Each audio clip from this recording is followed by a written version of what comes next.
Assalamualaikum warahmatullahi wabarakatuh. Selamat petang semua. Baik, jadi anda semua masih lagi bersama saya, Kristina. InsyaAllah petang ni macam biasa dengan saya, kita dalam solat sirah time dan berkongsi berkenaan dengan kisah-kisah para Nabi, insyaAllah. Okay, baik. Jadi sementara kita tunggu yang lain masuk, okay, saya macam biasalah nak ingatkan kepada anda yang belum lagi ke YouTube channel kita, okay, anda boleh pergi sekarang ke YouTube channel kita dan follow Ar-Rayyan Hijrah channel dan juga Nur Hafizah Saad, okay, di YouTube, okay, channel YouTube. Dan selain daripada YouTube, kita juga berada di platform FB yang mana Ar-Rayyan Hijrah juga ada FB page. Anda boleh pergi like di sana dan kongsikan kepada rakan-rakan anda, okay, dan juga Nur Hafizah Saad lah FB page kita. Waalaikumsalam. Selamat petang. Live semalam minta maaf sangat-sangat, saya tak pasti kenapa. Bila saya stop live dan saya hold untuk posting, saya tak pasti macam mana berlaku, tapi live tu hilang. Saya tak pasti apa yang berlaku sebenarnya. Jadi saya minta maaf banyak-banyak, okay, untuk anda semua. InsyaAllah kalau berkesempatan saya akan, tapi kalau ulang balik, saya akan ceritakan secara ringkas saja ataupun poin-poin penting lah untuk kisah semalam, insyaAllah. Okay, boleh tak? Sebab kalau nak ulang balik semua, hari ni saya ada banyak lagi cerita baru untuk anda. Takut mana yang dah dengar semalam mereka tertunggu-tunggu. Okay, jadi boleh tak sekarang anda yang berada di live sekarang, saya minta untuk anda ajak kawan-kawan, share link live sekarang ni kepada kawan-kawan untuk kita sama-sama kongsi ilmu, dengarkan bersama. Okay, Assalamualaikum, selamat petang. Okay, yang berada di TikTok, kalau anda semua rasa nak tengok semula live yang saya kongsikan, anda boleh pergi ke IG kita Ar-Rayyan Hijrah, sama seperti username kita di atas. Anda boleh carilah Ar-Rayyan Hijrah dan dengarkan perkongsian-perkongsian yang lepas. Okay, baik. Jadi kita boleh mulakan. Sama-sama kita baca doa dulu. Fatihah. Bismillahirrahmanirrahim. Alhamdulillahirabbil alamin. Arrahmanirrahim. Maliki yaumiddin. Iyyaka na'budu wa iyyaka nasta'in. Ihdinas siratal mustaqim. Siratal ladzina an'amta 'alaihim ghairil maghdubi 'alaihim waladdallin. Bismillahirrahmanirrahim. Allahumma iftah 'alaina hikmataka wa anshur 'alaina min khazaini rahmatika ya arhamar rahimin. Rabbi shrah li sadri wa yassir li amri wahlul 'uqdatam min lisani yafqahu qawli. Allahumma faqihna fid din wa 'allimna ta'wil. Allahumma faqihna fid din wa 'allimna ta'wil. Amin amin ya rabbal alamin. Okay, baik. Assalamualaikum, selamat petang semua. Saya harap ramai lagi yang mendengar perkongsian hari ni. Okay, saya tunggu lagi kita punya dropship, kita punya. Waalaikumsalam, selamat petang. Saya tunggu lagi kita punya pendengar setia pada setiap petang ni, untuk kita dengarkan sama-sama perkongsian berkenaan dengan Nabi Yusuf. Okay, sebab kita tak habis lagi kisah berkenaan dengan Nabi Yusuf ni. Sekejap saya tengok lagi banyak tak kisah Nabi Yusuf ni sebenarnya.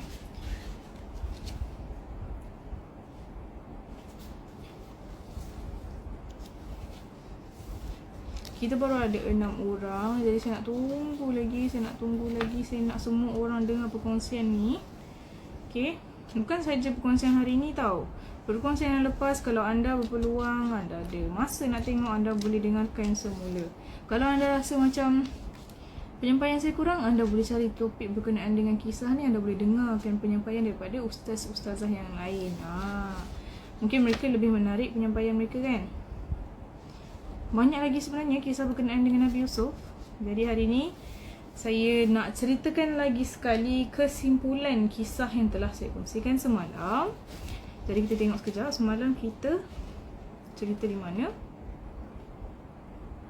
Okey. Jadi setelah kita tahu Nabi Yusuf ni telah dibawa oleh para pedagang keluar daripada perigi buta tersebut. Jadi para pedagang ni bawa Nabi Yusuf AS ke pasar hamba. Lalu ada seorang lelaki yang membeli Nabi Yusuf AS. Siapakah dia? Beliau merupakan ketua polis Mesir ataupun pembesar Mesir yang bernama Futifar. Okey. Jadi Futifar ni mempunyai seorang isteri. Okey, mempunyai seorang isteri dan Futifar bersama isterinya ni, okey, dah lama mereka kahwin tetapi tak dapat memiliki zuriat. Kerana apa? Okey, Futifar ni ada kelemahan sikit, okey, untuk melakukan hubungan suami isteri. Jadi oleh kerana Futifar ni tak boleh melakukan, dia lemah lah dalam bab tu. Jadi dia dan isteri dia tak ada zuriat. Dan isteri dia masih lagi bersama dengannya lah, sebab isteri dia sayangkan dia dan juga isteri dia masih stay dengan dia. Saya tak pasti, wallahualam, sebab Futifar ni adalah pembesar Mesir pada waktu tu. Okay. Jadi bila Futifar ni, kembali kepada kisah Nabi Yusuf, bila Futifar ni bawa pulang Nabi Yusuf AS yang dia belinya dari pasar hamba, okay, dan Nabi Yusuf ni dia beli dengan harga yang murah, beberapa dirham sahaja. Kalau anda boleh rujuk pada Al-Quran, anda boleh rujuk dalam surah Yusuf. Okay, Nabi Yusuf ni dia beli dengan beberapa dirham sahaja oleh pembesar Mesir ni. Okay, dan dibawa pulang dan akhirnya berjumpalah dengan isterinya. Isterinya menyambut dia bersama Nabi Yusuf AS. Dan siapakah isteri Futifar ni? Isteri Futifar merupakan Siti Zulaikha. Okey. Waalaikumsalam. Selamat petang Cik Puan Ewa. Okey. Jadi kita tahu kan, saya pasti anda semua tahu berkenaan dengan kisah Siti Zulaikha. Jadi Siti Zulaikha ni rasa seronok bila suaminya bawa pulang seorang budak yang elok rupa parasnya. Okey. Sebab selama ni dia dan suami dia tak memiliki zuriat, tak memiliki anak. Jadi bila dibawa pulang Nabi Yusuf AS ke rumah, maka sukalah mereka, gembiralah. Okay? Jadi dia belalah Nabi Yusuf AS ni hinggalah Nabi Yusuf AS membesar dengan elok, dengan eloklah sebagai seorang dewasa. Waalaikumsalam. Selamat petang. Okay, jadi bila sampai tahap Nabi Yusuf AS ni dah dewasa, dah pandai jaga diri, pandai menguruskan diri dan sebagainya. Okay, akhirnya Siti Zulaikha ni rasa jatuh hati, rasa terpikat dengan Nabi Yusuf AS. Okay, dia terpikat dengan Nabi Yusuf AS. Dan semakin hari hatinya semakin tak tahan menyimpan rasa cinta terhadap anak angkatnya sendiri. Sedangkan Nabi Yusuf ni anggap Siti Zulaikha ni daripada dia kecil, anggap Siti Zulaikha sebagai ibu angkatnya. Tetapi dalam tak sedar sebenarnya Siti Zulaikha menaruh rasa suka, rasa cinta terhadap Nabi Yusuf AS. Okay. Jadi hari semakin hari Siti Zulaikha ni dicuba untuk menggoda Nabi Yusuf AS dengan lenggang-lenggoknya berjalan dan ditunjukkan sedikit bahagian tubuhnya. Okay. Lepas tu dia geram. Siti Zulaikha ni geram. Sebab apa? Sebab Nabi Yusuf AS ni tetap dingin dengannya walaupun Siti Zulaikha dah cuba untuk menggoda Nabi Yusuf AS, tapi tak jadi apa. Okay. Selalunya, bukan nak kata apa, tapi memang orang kata fitrah lelaki. Okay, kalau dicuba digoda oleh perempuan, pastinya akan menarik minat lah lelaki tu kan. Tetapi Nabi Yusuf tak. Okay. Dan Allah juga dah turunkan hikmat kepada Nabi Yusuf yang mana dia akan menjaga dirinya sebaik mungkin kerana satu hari nanti Allah akan nantinya sebagai Nabi dan Rasul. Waalaikumsalam. Selamat petang. Okay, baik. Jadi Nabi Yusuf AS tetap tak mengindahkannya sampailah satu hari. Hari ni cerita tentang apa baru masuk. Okay, tak apa. Saya baru kongsikan intro sikit berkenaan dengan kisah semalam yang mana live kita tersangkut, tak boleh nak post. Okay, jadi hari ni saya baru nak mula, baru ceritakan kesimpulan cerita sikit berkenaan dengan kisah semalam. Dan kita akan sambung. Sekejap lagi saya mention bila kita nak start untuk kisah baru hari ni. Okay, baik. Sambung lagi sikit. Jadi satu hari bila saja Futifar ni keluar menjalankan tugasnya, okay, hanya tinggal Nabi Yusuf AS bersama dengan ibu angkatnya iaitu Siti Zulaikha ni di rumah sahaja berdua. Okay. Jadi apa yang berlaku, Siti Zulaikha mula untuk melakukan muslihat dia. Okay, di mana Siti Zulaikha nak perangkap Nabi Yusuf AS untuk mendekatinya, untuk menggoda Nabi Yusuf lah. Okay, jadi Siti Zulaikha ni bersiap, bercantik-cantik, berhias dan berwangi-wangian. Akhirnya dia pakai pakaian yang mana orang kata ada bahagian sahaja yang ditutupinya. Okay, dan akhirnya dia baring atas katil, dipanggil Nabi Yusuf AS dari biliknya sendiri. Okay, Waalaikumsalam. Selamat petang. Okay, jadi dia panggil Nabi Yusuf AS, lalu Nabi Yusuf pun masuklah tercari-cari. Ibu angkatnya tadi masuk ke dalam bilik Siti Zulaikha. Dan setelah Nabi Yusuf masuk terus dalam bilik Siti Zulaikha, apa yang Siti Zulaikha buat? Dia cepat-cepat kunci pintu bilik dia. Okay, dan kunci tu dia simpan dalam genggamannya. Dan setelah itu Siti Zulaikha terus ke katil peraduannya. Okay, dia terus baring atas katil tu dan cuba menggoda Nabi Yusuf AS. Tetapi Nabi Yusuf macam terkejut, terpinga-pinga apa yang berlaku ni, kenapa ibu angkatnya lakukan sebegini.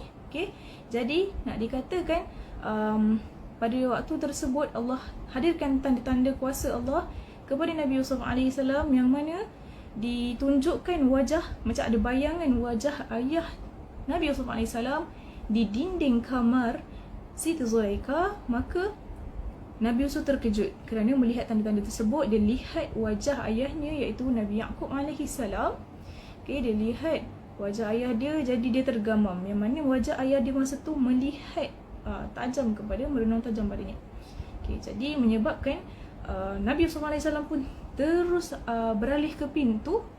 Okay, cuba untuk membuka pintu bilik Siti Zulaikha ni, bilik Siti Zulaikha ni tadi sampailah terbuka. Okay, tetapi dalam masa yang sama, pada waktu tu sebenarnya di rumah Siti Zulaikha, kalau tak silap saya menurut cerita dalam buku ini, okay, penulis ada mengkaji satu kitab yang mana kisah dia sebegini. Ada pada waktu tu sebenarnya ada lagi ada bayi sebenarnya dalam rumah Siti Zulaikha.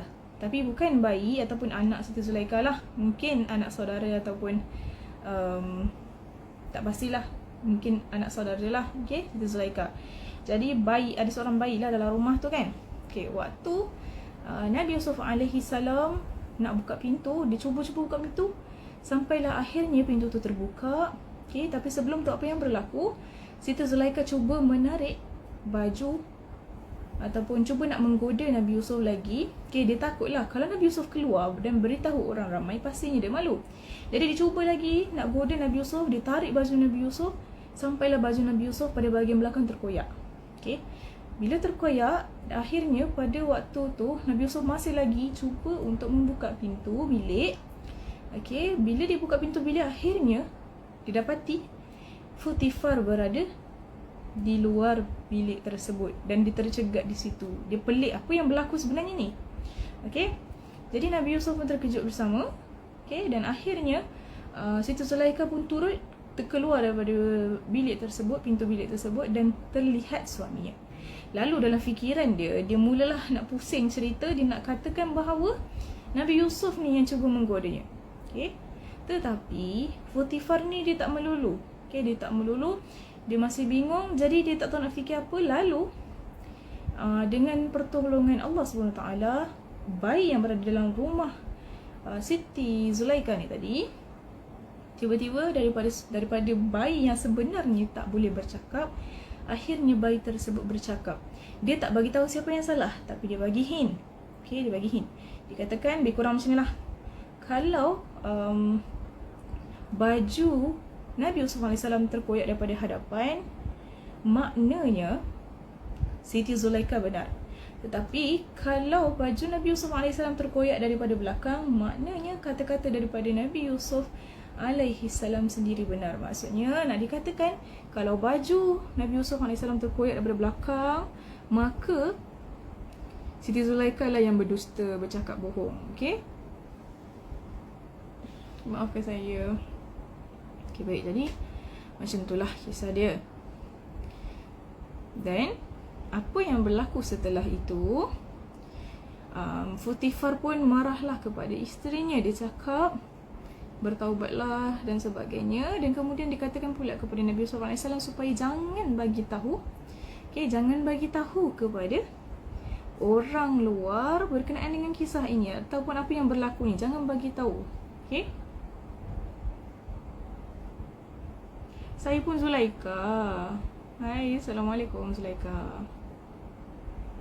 Maaf Masya Allah, dulu akak belajar dekat mana? Power sangat, Masya Allah. Tak adalah, semua ilmu yang saya dapat daripada guru-guru dan daripada bacaan sendiri. Tak ada power mana pun. Kita nak power, kita kena belajar. Okay? Tak ada orang kata semua orang boleh jadi power dalam setiap bab. Anda cuma kena luangkan masa anda untuk belajar saja. Waalaikumsalam, selamat petang. Hai. Waalaikumsalam. Nama awak Zara. Nama saya Kristina. Hai, selamat berkenalan. Salam Jumaat. Okay, kita sambung lagi Kita dah nak masuk kisah baru hari ni. Okay, yang mana Futifar telah pun pesan kepada Nabi Yusuf untuk jangan beritahu sesiapa, dan Nabi Yusuf pun tak beritahu sesiapa. Okay, jadi akhirnya kita pergi kepada kisah hari ini, yang mana kita nak ceritakan berkenaan dengan Siti Zulaikha mengundang isteri pembesar-pembesar Mesir untuk memperlihatkan kepada mereka berkenaan dengan tentang keelokan Nabi Yusuf alaihi salam. Okay, kenapa Siti Zulaikha buat macam ni? Okay, kenapa? Baik. Jadi pada setelah perkara tersebut berlaku, sepatutnya dan seharusnya tak ada pun sesiapa yang tahu. Kalau kita fikirkan, Nabi Yusuf telah pun diberi pesan daripada Potifar sendiri, jangan bocorkan rahsia ini. Tapi akhirnya pada satu hari, rahsia ataupun kisah ini, apa yang berlaku ni, dapat diketahui oleh penduduk-penduduk Mesir, sampai jadi buah mulut penduduk Mesir, dan tak ada seorang pun yang tak bercakap pasal kisah Siti Zulaikha yang cuba menggoda anak angkat dia tadi ni. Okay. Tapi kalau kita fikirkan semula, dalam keadaan tersebut, apa yang berlaku dalam kisah ni, hanya ada 4 orang saja yang terlibat. Yang mana pertama, Nabi Yusuf AS. Okay. Ini bukan video record ke? Bukan. Okay. Jadi Nabi Yusuf ada, Siti Zulaikha ada, okay, Futifar ada, dan seorang bayi yang ada dalam rumah Siti Zulaikha. Okay. Jadi kalau kita fikir Nabi Yusuf, kalau nak kata Nabi Yusuf yang beritahu kepada masyarakat ataupun rakyat-rakyat Mesir, okay, topik apa ni? Kita tengah kongsikan berkenaan dengan kisah Nabi Yusuf AS. Okay, kisah berkenaan Nabi Yusuf yang digoda oleh Zulaikha. Okay, sambung. Jadi kalau kita fikir Nabi Yusuf AS, dia tak akan bagi tahu kepada rakyat Mesir tentang kisah ni. Sedangkan kita tahu Nabi Yusuf ni Allah nak jadikan dia, nak angkat dia sebagai Rasul, Nabi dan Rasul. Takkan dia nak bagi tahu tentang keburukan. Takkan dia yang bakal diangkat menjadi Nabi dan Rasul ni akan menceritakan perkara buruk tentang apa yang dah berlaku. Betul tak? Okay, tambahan pula, Futifar ni dah pesan kepada dia supaya jangan bagi tahu kepada orang lain. Okay, mustahil kalau Nabi Yusuf bagi tahu. Okay, baik. Jadi kita pergi kepada Siti Zulaikha. Cuba fikir, kalau Siti Zulaikha yang bagi tahu kepada rakyat Mesir tentang perkara ni, pasti dia akan mendapat malu kan. Jadi dia tak akan cerita benda-benda macam ni, semua tentang aib dia. Okay, kalau kita fikirkan Futifar adalah suami kepada Zulaikha, sedangkan Futifar sendiri yang pesan kepada Nabi Yusuf supaya jangan begitu siapa-siapa. Okay, kalau tidak, malulah dia dengan isteri dia. Betul tak? Okay, dan akhir sekali hanya tinggal bayi saja, bayi yang ada dalam rumah Siti Zulaikha. Okay, kalau kita fikir-fikirkan semula, mustahil bayi tersebut yang keluar pergi bercerita sedangkan dia adalah seorang bayi. Okay. Waalaikumsalam. Nabi Yusuf daripada keturunan mana? Dia keturunan Nabi Ibrahim, ayah dia Nabi Yaqub lah. Okay.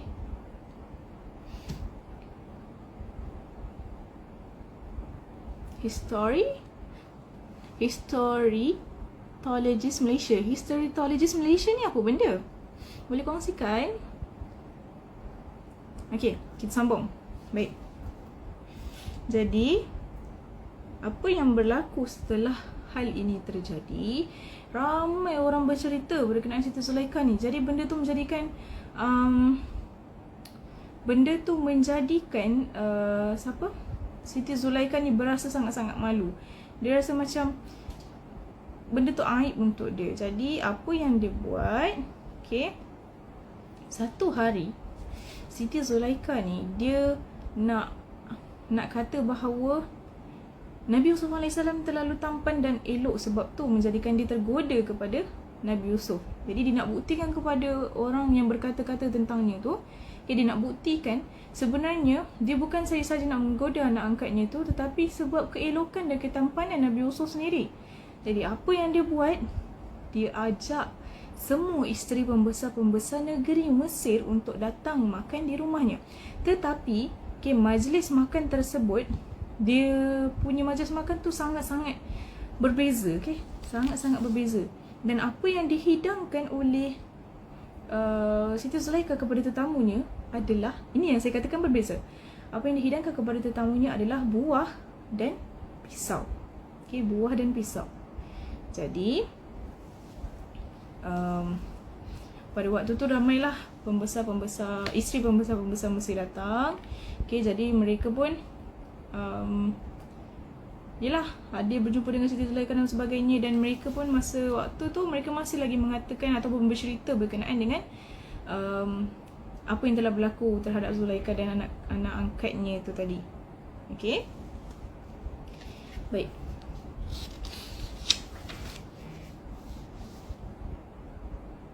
Jadi bila sahaja isteri pembesar-pembesar ni hadir di majlis itu, akhirnya Siti Zulaikha ni meminta kepada Nabi Yusuf AS untuk keluar daripada untuk keluarlah menghidangkan air kepada isteri-isteri pembesar Mesir ni tadi, semua ni yang hadir ni. Tujuannya untuk mereka lihat keelokan dan ketampanan Nabi Yusuf AS ni. Jadi sambil Nabi Yusuf tuang air di setiap meja, maka orang akan dapat melihatlah ketampanan dan keelokan dia. Jadi apa yang berlaku pada waktu tu, semua isteri pembesar-pembesar Mesir ni dia jadi terkaku, terkejut melihatkan rupa Nabi Yusuf AS yang terlalu elok ni, terlalu tampan. Mereka sampai mata tak terkelip, tak pandang tempat lain dah.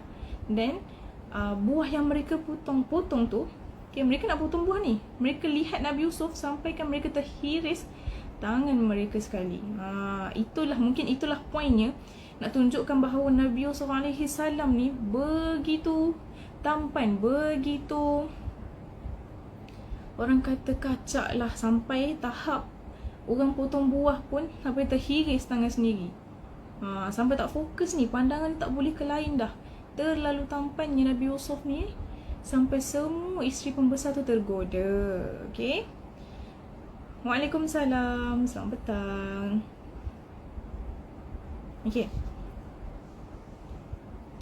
Jadi dalam surah Yusuf ayat yang ke-30 hingga 31 ada diceritakan yang mana pada ayat tersebut bermaksud, dan wanita-wanita kuasa Mesir itu berkata, isteri Al-Aziz menggoda anak angkatnya untuk menundukkan dirinya Nabi Yusuf kepadanya. Sesungguhnya cinta Zulaikha terhadap anak angkatnya sungguh mendalam sekali. Sesungguhnya kami memandangnya dalam kesesatan nyata. Dan tak kala wanita itu, yakni Zulaikha, mendengar cercaan mereka, terutama isteri para pembesar kerajaan Mesir, diundangnya wanita-wanita itu dan disediakan bagi mereka tempat duduk dan diberikan kepada mereka masing-masing sebilah pisau. Kemudian dia, yakni Siti Zulaikha, berkata kepada Nabi Yusuf, keluarlah kepada mereka. Maka tatkala para wanita itu melihat Nabi Yusuf, mereka menjadi kagum kepada ketampanan wajahnya. Nabi Yusuf AS. Dan mereka melukai jari-jari tangan mereka dan berkata, Maha sempurna Allah, ini bukan manusia. Sesungguhnya ini tidak lain melainkan malaikat yang mulia. Sampai tahap tu sekali diorang nampak dan tengok Nabi Yusuf AS ni dianggapnya seperti malaikat kerana ketampanannya yang luar biasa. Waalaikumsalam. Selamat petang Kak Zuli Sohana. Ya betul, teh hiris-hiris. Okey. Jadi setelah para isteri pembesar kerajaan Mesir itu mengakui bahawa Nabi Yusuf ni memang tampan setampan-tampan manusia, dan tak ada seorang perempuan pun yang hadir pada waktu tu yang tak tertarik, yang tak terjatuh hati dengan Nabi Yusuf. Okey, sampaikan ketika mereka memandang, mereka bercakap-cakap dengan Nabi Yusuf, hati mereka sedang menghayati, sambil-sambil bersembang tu tengok muka Nabi Yusuf, mereka menghayati ketampanan Nabi Yusuf AS ni sampai tahap tu sekali. Okay? Dan mereka mengakui dan tidak lagi mahu mencela atau memburuk-burukkan Siti Zulaikha. Okay? Sebab mereka tahu kenapalah Siti Zulaikha ni berjatuh cinta sangat dengan anak angkatnya sendiri. Okay? Dan setelah Nabi Yusuf AS menghilangkan diri semula ke dalam bilik, Siti Zulaikha pun terus mendekati semua isteri para pembesar ni dan berkata kepada mereka dengan sinis, inilah dia orang yang kamu cela aku kerana aku tergila-gila kepadanya. Memang sebenarnya lah aku telah menggodanya agar dia tunduk kepada diriku. Tetapi dia menolak, dan sesungguh sekiranya dia tidak mentaati apa yang aku perintahkan kepadanya, nescaya dia akan dipenjarakan dan dia akan termasuk ke dalam golongan orang-orang yang hina.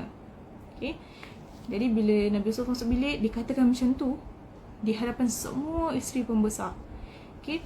Jadi bila Nabi Yusuf AS mendengarkan hal tersebut daripada mulut ibu angkatnya, okay, dia jadi tak seronok dah nak tinggal dalam rumah tersebut. Tetapi dalam masa yang sama, dia masih lagi terhutang budi dengan ibu angkat dan ayah angkatnya, sebab selama dia membesar, dia hidup bersama dengan keluarga angkatnya, okey, jadi membesar dengan baik. Okay, tak ada cacat cela yang ada padanya. Okay, dan mereka menjaga Nabi Yusuf AS dengan baik. Dan tambahan pula, Nabi Yusuf AS ni memang seorang yang jenis mengenang jasa dan budi bapa angkatnya sendiri. Dan baginda merasa di Mesir itulah ibu bapa baginda dan rumah baginda juga dianggap macam itulah, sebab sekian lamanya dipisahkan oleh keluarganya sendiri. Dan setelah mengetahui bahawa ibu angkatnya mahu terus menggoda baginda, setelah Zulaikha ni berasa perbuatan dia tu bukan lagi aib, okay, jadi Nabi Yusuf AS ni berhasrat untuk sebaiknya bagi Nabi Yusuf, sebaiknya untuk dia tinggal di penjara, bukan masih lagi menetap dalam rumah tersebut. Kan ibu angkatnya Siti Zulaikha ni katakan kalau dia tak ikut perintah dia, maka Nabi Yusuf ni akan dimasuk dalam penjara. Jadi bila Nabi Yusuf dengarkan perkara itu, dia rasa baiklah dia duduk dalam penjara daripada dia terus digoda oleh ibu angkatnya sendiri. Okay, dan bukan sekadar ibu angkatnya sendiri, tetapi wanita-wanita ataupun isteri-isteri pembesar Mesir pada waktu tu. Okay, baik. Jadi Nabi Yusuf AS pun berdoa kepada Allah Subhanahu Wa Taala. Doa, wahai Tuhanku, penjara lebih aku sukai daripada memenuhi ajakan mereka kepadaku, dan jika tidak, engkau hindarkan daripadaku tipu daya mereka. Tentu aku akan cenderung untuk memenuhi ajakan mereka, dan tentulah aku termasuk ke dalam golongan orang-orang yang tidak mengerti apa-apa. Okay? Maka Allah SWT pun mengabulkan permohonan ataupun permintaan Nabi Yusuf AS, dan kemudian Allah gerakkan hati Nabi Yusuf AS dengan bukan Nabi Yusuf, Allah gerakkan hati pemerintah kerajaan Mesir untuk memenjarakan Nabi Yusuf sesuai dengan keinginan Nabi Yusuf sendiri pada waktu tu. Akak jual purdah tak? Saya tak jual purdah. Purdah pun orang bagi. Terima kasih banyak untuk yang memberi. Okay. Jadi kita teruskan lagi. Nabi Yusuf AS dipenjara atas alasan kalau baginda dibiarkan terus dalam rumah, maka baginda akan terus digoda. Baik baginda duduk dalam penjara. Okay, jadi apa yang berlaku seterusnya?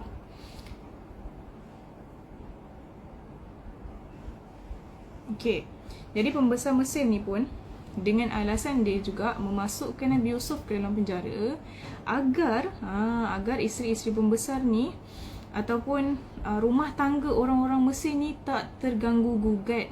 Okay?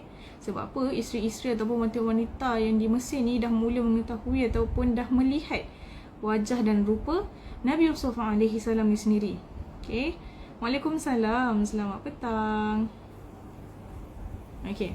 Jadi Nabi Yusuf pun tak ada masalah lah. Dia tu pun tak kisah baik benda tu tak berlaku daripada berlaku. Okay. Baik.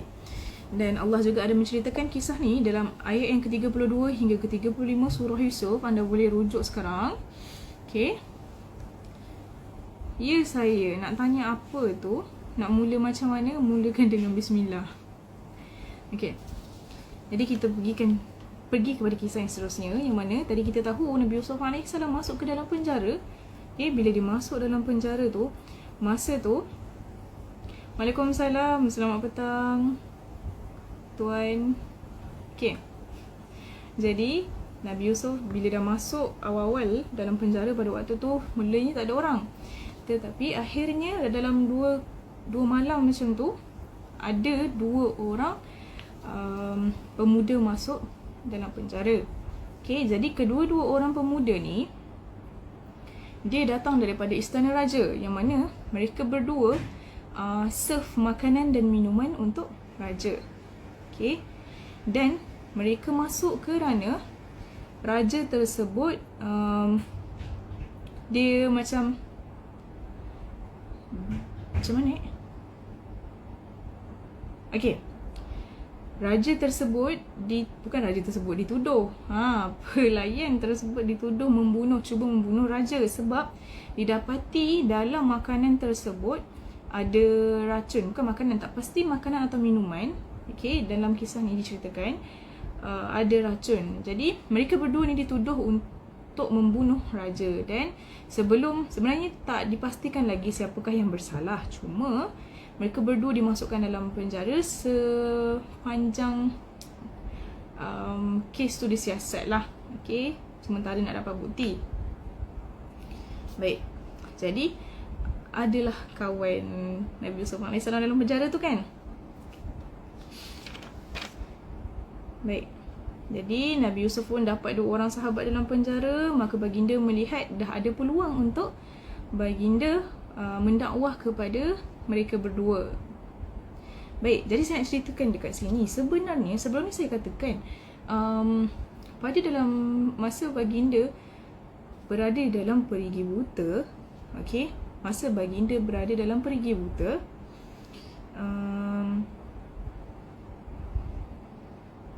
baginda dapat wahyu kan. Okay. Jadi sebenarnya bilakah sebenarnya yang Nabi Yusuf AS ni dilantik oleh Allah menjadi Nabi dan Rasul?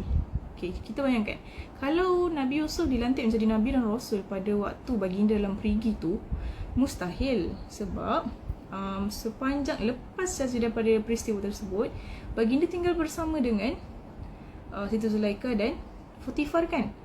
Tetapi kita tak melihat lagi mulanya dakwah Nabi Yusuf alaihissalam. Betul tak? Okay. Jadi kalau nak dikatakan pada waktu tu, sebenarnya Nabi Yusuf hanya menerima wahyu, bukannya terus dilantik menjadi Nabi dan Rasul. Okay. Bila seorang Nabi ni dapat wahyu, dia bukannya automatik Allah angkat dia sebagai Nabi dan Rasul sebenarnya. Itu hanyalah wahyu daripada Allah. Okay.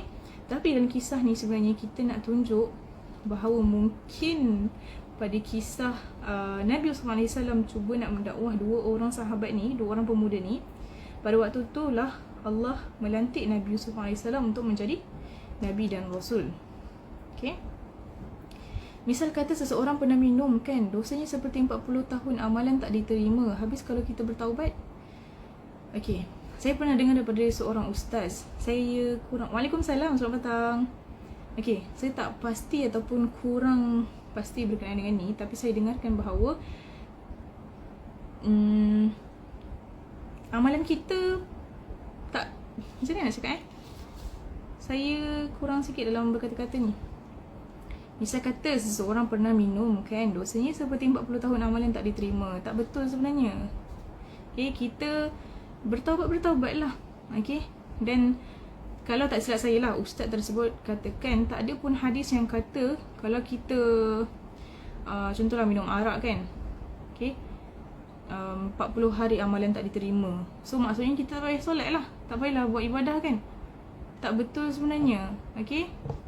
Kita teruskan je dengan taubat kita. Okay. Kita teruskan je lagi dengan usaha kita untuk racun dalam susu. Ya betul, dalam kitab ni dia tak kongsikan, tapi saya akan sambung sekejap lagi. Sekejap Okay. Kalau kita buat dosa, bertaubat, mohon ampun kepada Allah, teruskan dengan kita punya ibadah kita. Jangan rasa yang ibadah kita tak diterima oleh Allah. Okay.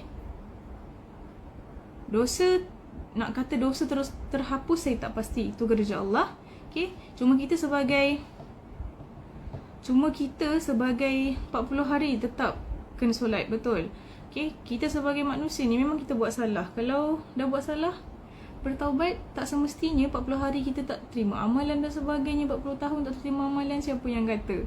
Okay. Itu semua kuasa Allah. Itu semua bergantung kepada Allah. Allah yang lihat kita. Okay. Allah yang tentukan segalanya untuk kita. Bukan orang yang tentukan kita ni dapat pahala ke tak. Jangan fikir itu. Jangan rasa berdosa. Bukan jangan rasa berdosa, jangan rasa diri ni takkan dapat pahala dah. Okay. Allah tu melihat kita. Allah menilai kita dengan baiknya, dengan adilnya. Jadi buatlah apa yang perlu.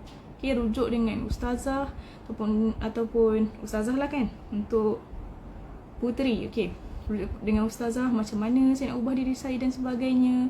Okay, tak ada masalah. Okay. Nabi wahyu untuk diri sendiri, Rasul wahyu untuk kaumnya. Okey, betul. Terima kasih. Apa tadi? Waalaikumsalam. Esok ibadat tau. Apa tu? Aku bersama sangkaan hamba-Ku terhadapku. Ya, betul. Okey.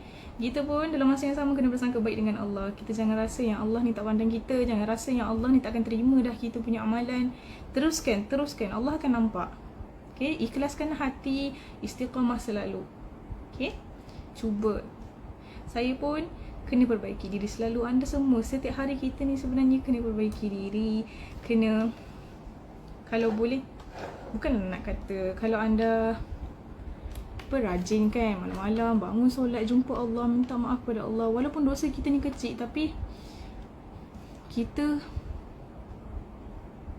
tak tahu lagi sebanyak mana amalan kita ni diterima. Mungkinkah satu sebab kita buat dosa tu jadikan kita punya amalan yang lain tak diterima. Siapa kata minum 40 hari tak terima amalan? Amalan kena dalil. Allah Maha Pengampun. Ya, betul. Okey, jom kita sambung. Boleh? Okay. Jadi Nabi Yusuf AS bersama dengan dua orang pemuda ni daripada istana raja tersebut. Okay. Dan pada waktu tu Nabi Yusuf alaihissalam ni nak mula mendakwah mereka, tetapi Nabi Yusuf tak mula mendakwah mereka selagi baginda tak menyatakan bahawa baginda merupakan seseorang yang diutus oleh Allah Subhanahu Wa Taala. Okey. Diutus oleh Allah Subhanahu Wa Taala sebagai nabi dan rasul. Okey. Jadi apa kat sini? Di sini diceritakan panjang sangat. Okey, dalam kalau datang merangkak, aku datang berlari. Maksudnya, okey. Setelah Nabi Yusuf AS melihat sudah ada orang yang boleh baginda serukan kepada agama Islam, jadi baginda perlu mengakui diri baginda adalah Rasul Allah SWT. Okay, maka baginda mula berdakwah kepada dua orang banduan ni tadi. Jadi jadi tanggungjawab bagi Nabi Yusuf sendiri untuk memulakan langkah mendakwah kepada mereka. Okay. Dan kedua-dua banduan tu pula melihat Nabi Yusuf ni seorang yang sempurna, macam bukan seorang yang jahat. Okay. Dan setelah mereka bertanya khabar berkenaan dengan nasib masing-masing, akhirnya Nabi Yusuf AS menceritakan tentang diri baginda yang diberi oleh Allah Subhanahu Wa Taala kepandaian mentadbir mimpi. Okey, dibagi tahu kepada dua orang banduan ni bahawa dibagi tahu kepada dua orang, betul lah banduan kan? Okey, bahawa dia boleh mentadbir mimpi. Tetapi sebelum Nabi Yusuf bagi tahu yang dia boleh mentadbir mimpi ni, dia beritahu dulu kepada dua orang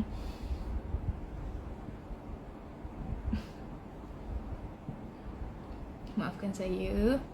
Okay, jadi dia bagi tahu dulu kepada dua orang banduan ni tadi bahawa dia merupakan Nabi dan Rasul yang dilantik oleh Allah SWT untuk mendakwah atau mengajak orang ramai ataupun masyarakatnya, kaumnya kembali kepada Allah. Okay. Hello, Assalamualaikum.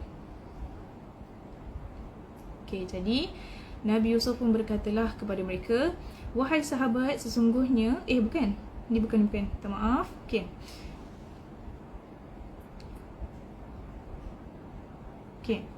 Jadi bila sahaja setelah ni setelah Nabi Yusuf AS cerita bahawa dia ni Nabi Yusuf diutus oleh Allah untuk mendakwah mereka. Seterusnya dah settle hal tersebut.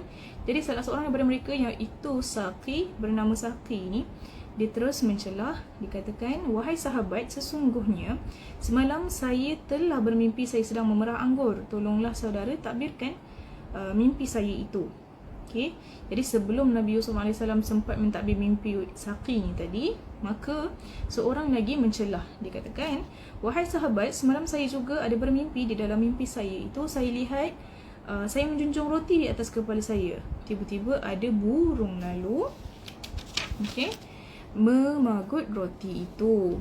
Tolonglah saudara takbirkan makna mimpi saya itu. Dan ada juga dikisahkan dalam Al-Quran surah Yusuf ayat yang ke-36. Okay. Saya tak nak ulang sebab saya dah cakap tadi. Ada boleh refer kepada terjemahan dalam Al-Quran. Perkara ini sama sahaja. Okay. Dan setelah Nabi Yusuf AS mendengar kata-kata dua orang banduan yang menceritakan mimpi masing-masing itu, maka tahulah Nabi Yusuf makna daripada kedua-dua mimpi mereka ni tadi. Tetapi baginda tak mahu memberitahu kepada kedua-duanya sampai baginda mendakwahkan mereka. Jadi apakah yang baginda cakap kepada mereka untuk mendakwahkan mereka ni? Jadi dalam surah Yusuf ayat yang ke-37, Nabi Yusuf berkata, tidak sampai kepada kamu berdua makanan yang akan diberikan kepada kamu, melainkan aku telah dapat menerangkan kepadamu jenis makanan itu sebelum makanan itu sampai kepadamu. Yang demikian itu adalah sebahagian daripada apa yang diajarkan kepadaku oleh Tuhanku. Sesungguhnya aku telah meninggalkan agama orang-orang yang tidak beriman kepada Allah, sedangkan mereka ingkar pula pada hari kemudian. Okay. Jadi seterusnya Nabi Yusuf AS mendakwah kaum baginda supaya beriman kepada Allah SWT yang Esa, dan hal ini disebutkan dalam Quran surah Yusuf ayat yang ke-38 hinggalah 40. Okay. Waalaikumsalam. Selamat petang Kristina Melissa. Okay, baik. Jadi terjemahan ni pun anda boleh cari juga dekat dalam Al-Quran. Okay, tak apalah, saya bacakan sikit sebab ni ada kelainan dia. Dan aku mengikut agama bapa-bapaku, iaitu Nabi Ibrahim, Ishak dan Yaqub. Tidak patut bagi kami, para utusan Allah, menyengutukan sesuatu apapun dengan Allah. Yang demikian itu adalah dari kurnia Allah kepada kami dan kepada manusia seluruhnya. Tetapi kebanyakan manusia tidak mensyukurinya. Wahai dua orang sahabat sepenjara denganku, adakah Tuhan yang bercerai-berai itu patung berhala yang lebih baik, ataukah Tuhan yang Maha Esa dan Maha Berkuasa, yakni Allah SWT? Apa-apa patung berhala yang kamu sembah selain dari Allah itu hanyalah nama-nama yang kamu namakan sahaja, serta bapa-bapa kamu, sedang Allah tidak menurunkan kekuasaan kepadanya. Tiada yang menjatuhkan hukuman melainkan hanya Allah saja. Dia memerintahkan supaya kamu jangan menyembah melainkan kepadanya. Demikianlah agama yang lurus, tetapi kebanyakan manusia tidak mengetahui. Waalaikumsalam. Okay, jadi itulah orang kata intro daripada Nabi Yusuf alaihi salam, okay, kepada mereka berdua ni untuk mendakwahkan mereka berdua. Boleh, tak ada masalah. Dah asar, boleh pergi asar dulu, nanti boleh tengok balik rakaman semula. Okay, jumpa lagi. Assalamualaikum. Okay, sambung lagi sikit. Jadi setelah Nabi Yusuf AS selesai menyampaikan risalah ketuhanan kepada kedua-dua sahabat sepenjaranya, okay, berarti baginda dah pun menjalankan tugasnya lah. Okay, dan setelah itu Nabi Yusuf pun mentadbirlah mimpi dua orang banduan ni tadi.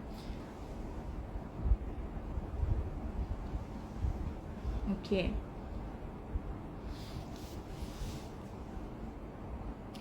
jadi seterusnya apa yang berlaku?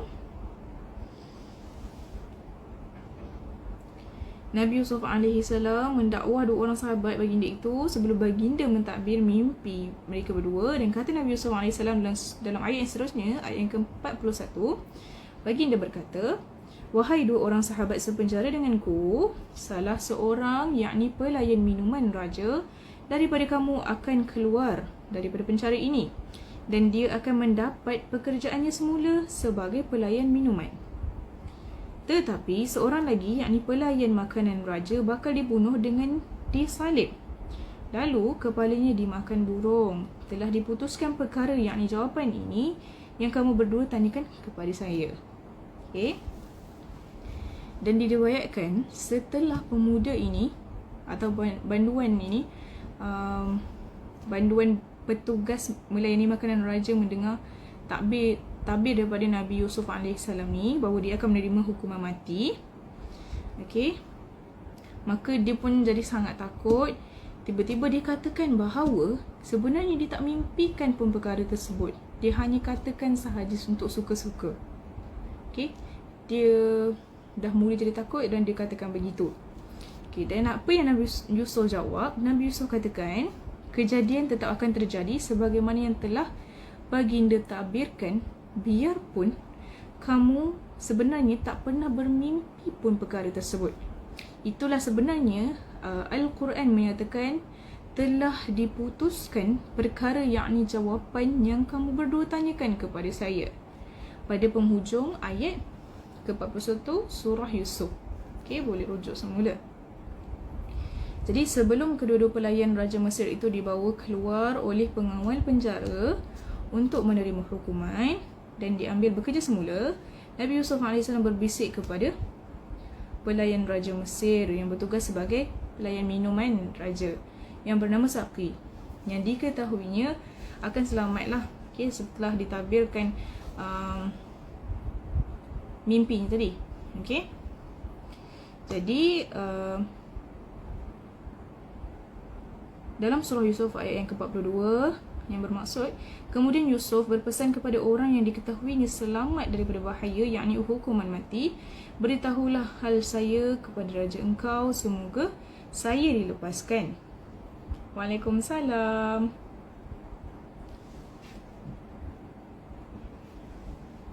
Minta maaf. Okay, sambung lagi. Jadi Saqi pun sangguplah nak bagi tahu kepada Raja Mesir tersebut. Tetapi apa yang berlaku, akhirnya Saqi ni lupa. Dia lupa sebab apa? Sebab syaitan menyebabkan dia lupa untuk beritahu hal berkenaan dengan Nabi Yusuf AS ni kepada Raja Mesir. Okay, sampailah 7 tahun lamanya Nabi Yusuf tetap lagi tinggal dalam penjara tersebut. Okay, jadi bukan sebab syaitan sahaja, dan ini pun takdir Allah SWT, yang mana Allah memang takdirkan bahawa perkara itu takkan berlaku. Sebab apa? Okay, sebab Allah sebenarnya cemburu dengan Nabi Yusuf AS. Kenapa Nabi Yusuf tak minta kepada Allah SWT agar dia dibebaskan, agar dia dilepaskan? Kenapa dia minta pertolongan manusia? Okay, dan sebab itulah hal tersebut tak berlaku. Sebab itulah Nabi Yusuf AS masih tinggal dalam penjara tersebut selama 7 tahun.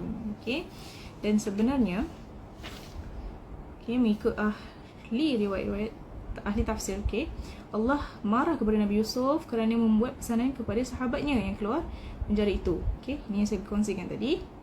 Allah sangat cemburu sekali terhadap perbuatan kekasihnya Nabi Yusuf itu. Sebab itulah setelah kedua-dua pemuda itu dibawa keluar daripada penjara, tiba-tiba menjelmalah Malaikat Jibril AS di hadapan Nabi Yusuf dan berkata kepada baginda, kenapakah dia lupa untuk memohon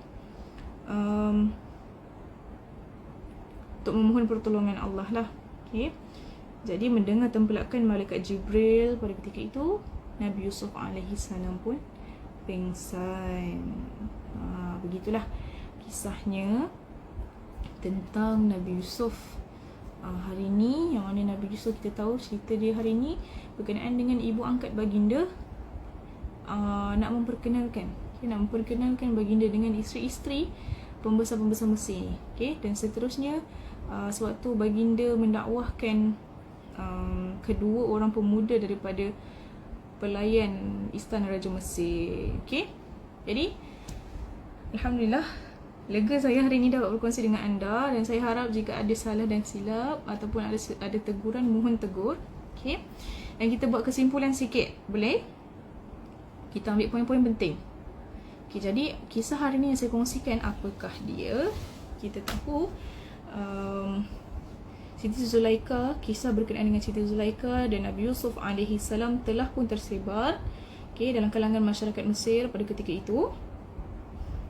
Jadi semua orang bercakap-cakap, menjadi buah mulut masyarakat Mesir pada masa itu berkenaan dengan kisah Nabi Yusuf dan Siti Zulaikha, yang mana Siti Zulaikha sebagai ibu angkat Nabi Yusuf sendiri boleh menggoda Nabi Yusuf AS.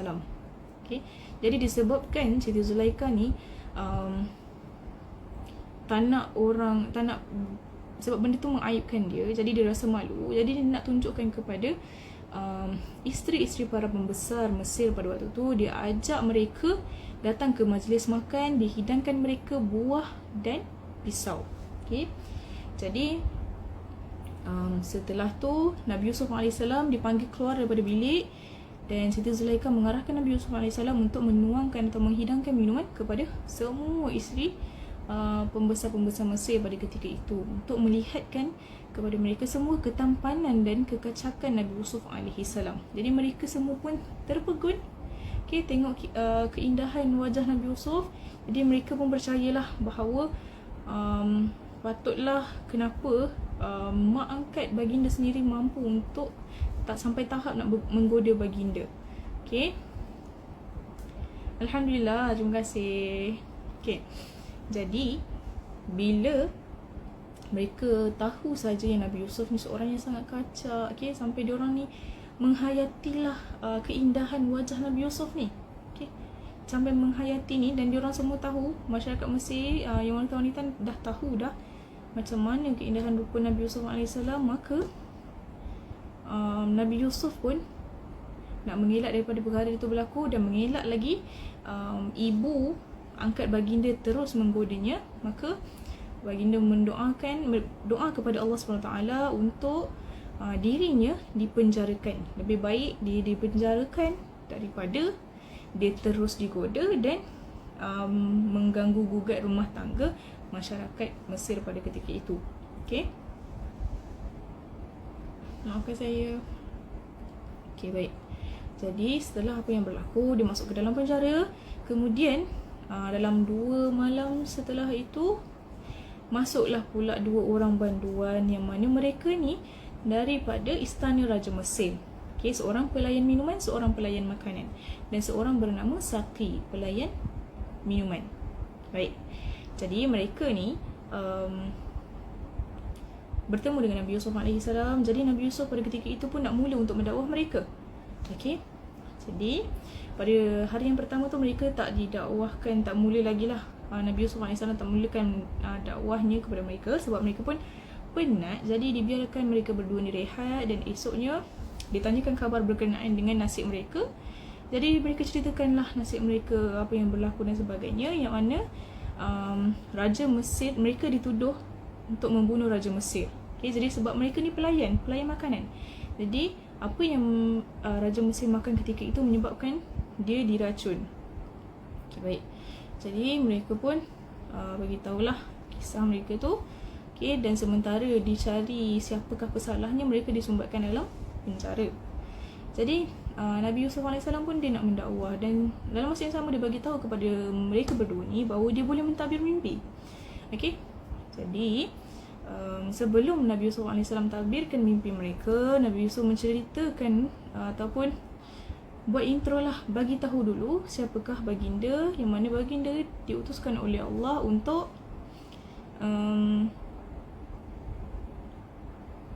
menyeru manusia, okey, pada jalan Allah. Okey, baik. Jadi setelah baginda beritahu kepada mereka, dan seterusnya mereka pun bagi tahu tentang mimpi mereka. Jadi pelayan makanan dia bagi tahu mimpi dia, yang mana dia okey, kejap. Saya tak ingat mimpi dia macam mana. Sebentar ya.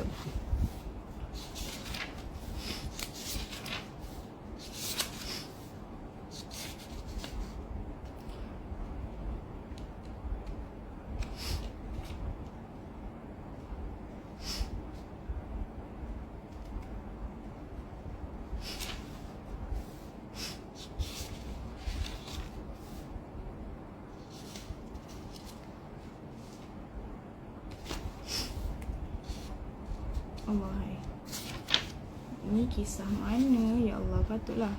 Okey. Berkenaan dengan mimpi mimpi siapa tu? Mimpi Saqi kan? Okey, pertama-tamanya yang menceritakan berkenaan dengan mimpi dia adalah Saqi, iaitu pelayan minuman Raja Mesir. Okey. Jadi sebentar ya Allah, saya lupalah dia punya tu.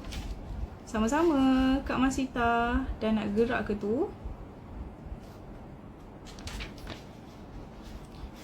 Okey, tak apa.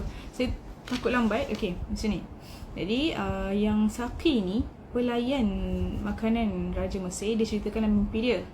Jadi setelah dia bagi tahu mimpi dia, Nabi Yusuf AS pun perah anggur. Ya, betul. Okey, berkenaan dengan memerah anggur, dia mimpi dia memerah anggur. Terima kasih banyak. Dia mimpi dia memerah anggur yang Saqi ni. Jadi setelah dia bagi tahu kepada Nabi Yusuf mula nak mentadbirkan mimpi dia. Jadi tiba-tiba yang seorang lagi ni pelayan pelayan minuman di istana Raja Mesir ni, dia pula mencelah, dia bagi tahu mimpi dia bahawa dia mimpi ada dia letak roti atas kepala dia kan. Lepas tu ada burung yang memagut roti tersebut. Okey, jadi bila diceritakan tentang perkara tersebut, okey, Nabi Yusuf pun mulalah mentadbir mimpi mereka. Okey. Jadi Nabi Yusuf pun ceritakanlah, okey, yang mana salah seorang daripada mereka akan selamat dan seorang lagi akan disalib. Okey. Jadi bila saja Nabi Yusuf bagi tahu kepada mereka ni, okey, seorang pelayan makanan ni, dialah yang takkan terselamatkan. Okay, jadi dia rasa takut. Dia mula cakap kepada Nabi Yusuf bahawa dia sebenarnya tak mimpikan perkara tersebut. Tapi Nabi Yusuf kata, dia dah pun tanyakan soalan tersebut, walaupun dia tak bermimpi tapi benda tu tetap akan berlaku. Jadi dia tak terselamat. Manakala yang saqinya tadi pula terselamat dan dia terus menjadi pelayan minuman di Istana Raja Mesir tersebut. Dia masih lagi. Okay. Jadi apa yang berlaku seterusnya? Last kali ni, okay, Nabi Yusuf AS beritahu kepada Saqi supaya beritahu dekat Raja Mesir bahawa tentang kelebihan Nabi Yusuf AS. Maka Saqi akhirnya terlupa untuk bagi tahu disebabkan syaitan yang menghasutnya supaya lupalah, dan juga takdir Allah yang mana Allah tak izinkan perkara itu berlaku. Okay, sebab apa? Sebab Allah rasa cemburu dengan Nabi Yusuf. Sebab Nabi Yusuf AS tak berdoa kepada Allah SWT untuk meminta pertolongan agar dia keluar daripada penjara tersebut. Jadi Allah sangat cemburu. Allah turunkan Malaikat Jibril dan Malaikat Jibril tanya kepada Nabi Yusuf, dan akhirnya setelah mendengarkan templakan daripada templakan daripada malaikat, Nabi Yusuf pun pingsan. Okay, berakhir kisah kita hari ini. Alhamdulillah. Umur berapa? Umur saya rahsia. Minta maaf. Sama-sama. Waalaikumsalam. Okay. Jadi anda semua dapat kisah hari ni. Saya harap ada yang stay dan mendengar, sebab saya seronok berkongsi dengan anda semua. Okay. Rasa macam ramai meneman mendengar perkongsian saya. Okay. Alhamdulillah. Alhamdulillah. InsyaAllah kalau kita berkesempatan, berkeizinan untuk bersama lagi, kita akan kongsikan lagi lah.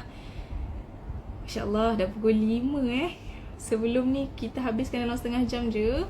Mungkin sebab saya ceritakan balik kot yang kisah semalam kan. Maafkan saya. Okay. Jadi untuk kisah hari ni itu saja. Kita dah buat kesimpulan mana poin-poin penting yang anda perlu tahu. Okay, saya harap anda ingat. Mungkin anda boleh ceritakan balik pada kawan-kawan dan orang lain. Okay. Semoga kisah hari ini memberi pengajaran kepada anda. Okay, untuk kita apa yang last sekali, untuk kita jangan akhirnya. Okay, mula-mula sekali kita kena ingat, kita sebenarnya kena cari Allah dulu. Kita kena minta pertolongan Allah. Kenapa nak minta pertolongan lain sedang kita boleh bersandar kepada Allah. Okay, sama-sama Kak Fazlina. Sama-sama. Okay, jadi itu sahaja daripada saya petang ni. Sama-sama Puan Zain. Puan Okay. Terima kasih banyak-banyak untuk anda yang berada dalam live petang ni. Semoga Allah kurniakan anda kekuatan, akal fikiran, ingatan ni, supaya dapat ingat semua kisah-kisah yang saya kongsikan. Esok sambung kisah Nabi Yusuf lagi ke? Ya, kita sambung lagi kisah Nabi Yusuf. Ada lagi cerita berkenaan dengan Nabi Yusuf. Okay, ada juga sedikit berkenaan dengan Bunyamin, iaitu adik kepada Nabi Yusuf. Esok kena tunggu kisahnya. Okay, InsyaAllah. Okay, baik. Jadi sebelum kita akhiri perkongsian hari ini bersama kita, tanda tangan, akhirkan dengan doa. Okay, Bismillahirrahmanirrahim. Subhanakallahumma wa bihamdika asyhadu an la ilaha illa anta astaghfiruka wa atubu ilaik. Bismillahirrahmanirrahim. Wal 'asri insana lafi khusr illal ladzina amanu wa 'amilus solihati wa tawassaw bil haqqi wa tawassaw bis sabr. Amin amin ya rabbal alamin. Alhamdulillah. Okay, baik. Kita jumpa lagi esok. Terima kasih banyak-banyak. Saya mohon maaf sekiranya ada salah dan silap, sekiranya ada terkurang daripada apa-apa segi. Okay, doakan saya agar diberikan kesempatan, direzekikan selalu untuk meluangkan masa dengan anda, berkongsi dengan ilmu-ilmu yang baik. Okay, sama-sama. Okay, jadi kita jumpa lagi InsyaAllah esok. Terima kasih. Assalamualaikum.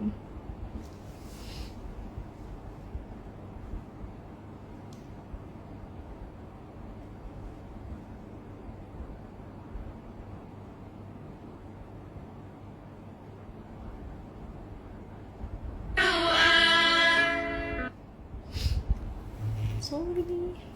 Alhamdulillah. Okay, kita end live dulu. Okay, bye. Assalamualaikum.